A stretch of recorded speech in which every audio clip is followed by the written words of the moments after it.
But what does nature do to keep fungus under control? Or in other words, what in nature battles fungus? Well, as our main concerns as humans and also animals' concerns are to avoid viral and bacterial infection. So we have mechanisms for that. The plants, they're trying to avoid rot, which is fungus, and they're trying to avoid insects. So plants will make insecticides and they'll make fungicides, things that kill fungus. And so we find that our best antifungals are the same compounds that plants use to kill fungus. This is the only thing that I've found that works, and I've got my ears very much open and to the ground. I ask people, we've had patients who've gone to Brazil and India and Japan and all over the place, and people have not found a better way to get fungus under control, and yet this works remarkably well. How well does it work? Okay, we used to deal with diflucan and nystatin, the standard conventional medications, and we worked with that for several months. Then we moved on to these plant antifungals. Well, I can get more mileage in 5 days on these plant antifungals than I can get on 2 months of nystatin and diflucan. And this is very high dose, daily nystatin and diflucan. It's very convincing. This is how it works. And you're treating in 3 cycles. For the liver first, then for the developed form of the fungus, and then the 3rd cycle is to treat for the spores, because it'll make spores as a defense. Again, a very intelligent organism. These 3 cycles or steps take about 6 to 8 weeks. How soon do you feel better? Usually by day 4 or 5. Your greatest changes happen in the first few days. And in the kit, it talks, you get a CD that talks about how this works, and it's also written down, so you know what to expect. So that's the first part, and the most important part. The medicine accounts for at least 50% of the effectiveness. In other words, if you don't have effective medicine, you're missing at least half of any program. All right, second part is obviously diet. The diet has to be correct. So most people would assume that sugars and things like that are your main culprits, and that's not really the case. The things that got you into trouble usually are not diet. Usually it's the antibiotics you received long ago, having swam in chlorinated water, long ago, birth control hormones, the use of steroids like hydrocortisone, alcoholism, regular alcohol use, things like that. That's what brought up the problem. The dietary issues can keep it going, and so we have to get that under control. But it's not, again, it's not what you might assume. The fermented foods are the worst ones.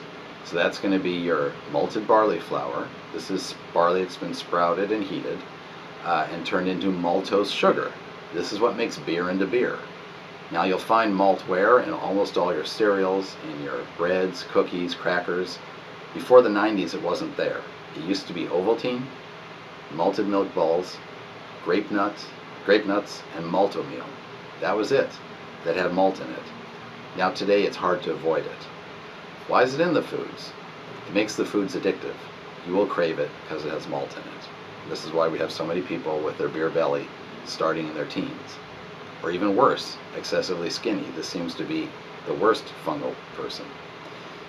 So malt is our number one you have to avoid. And be careful, even in the health food store. You'll find it in the granolas. I went over to a health food store where we looked at tons of granolas, and 80% of the granolas had malt in them. So you just got to watch out. Malt's first, then vinegar. You'll find this in your ketchup, and your mustard, and your mayonnaise, and your salad dressings. Chocolate is next. Chocolate is a fermented bean. It's fermented for anywhere from 4 to 9 days in the tropics, under banana leaves with lots of yeasts poured on top of it. And this is to soften up the bean, and the yeasts actually convert the sugar in the beans to alcohol.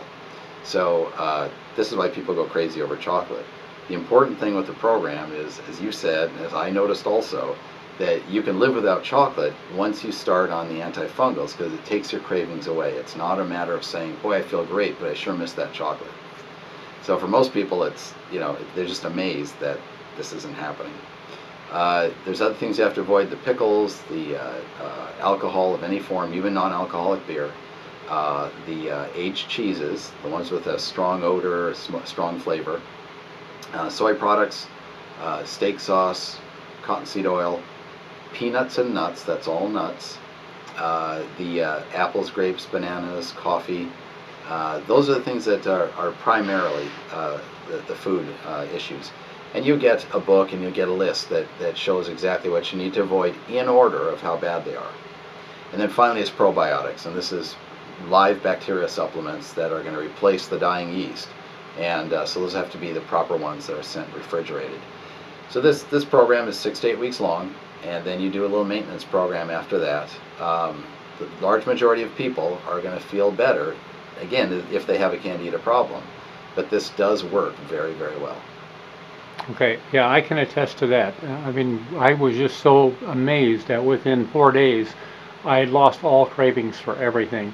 I just couldn't believe how easy it was. I didn't have to diet ever because I just didn't have any cravings, so I didn't sit down and eat till I was sick every time I sat down to have a meal.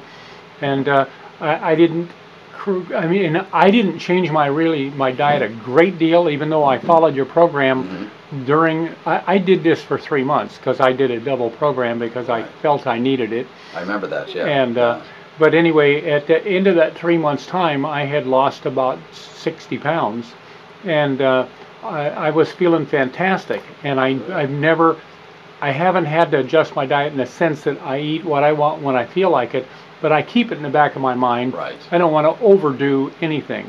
Right. Well, and people end up, when your cravings are gone and you have a knowledge of what's good for you. Right. And again, this is not a low-carb diet. It's, you're not restricted on carbs. You avoid corn and rye initially, but you can go back to those.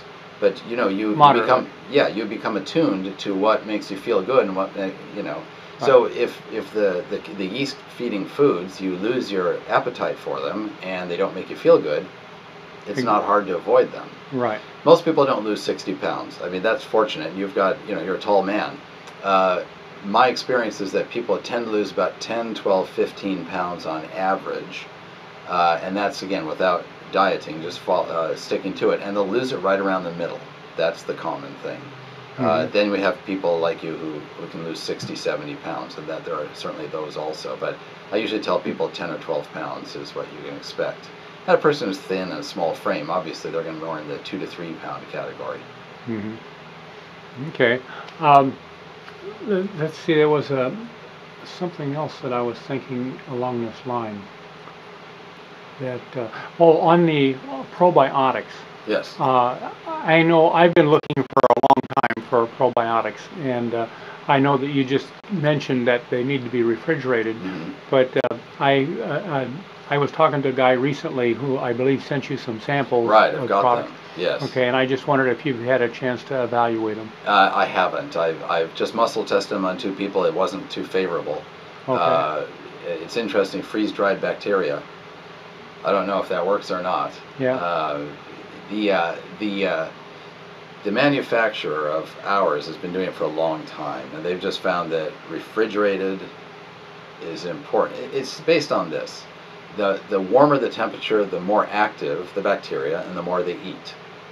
So when you put back probiotics are live bacterial supplements like you would find in yogurt. And then, of course, you're using milk as the food source there. Now, we can do it in capsules also. And these are live bacteria that repopulate your body, not your digestive system only, but it will go out to the skin and everywhere with the proper bacteria. So you can get a bacterial dominance to make it harder for yeast to show up.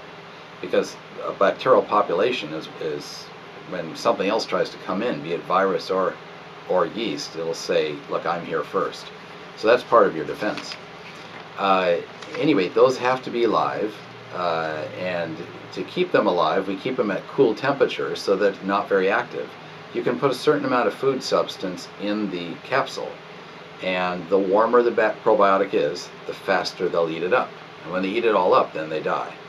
So what we find is that we have our preparation, the New Flora, can go up to 10 to 14 days at room temperature or below, and you'll still have the 25 billion colony-forming units, because they put out more than that in the factory, but it's always progressively dying as you have it. So they know that you can still have a viable or active probiotic with that.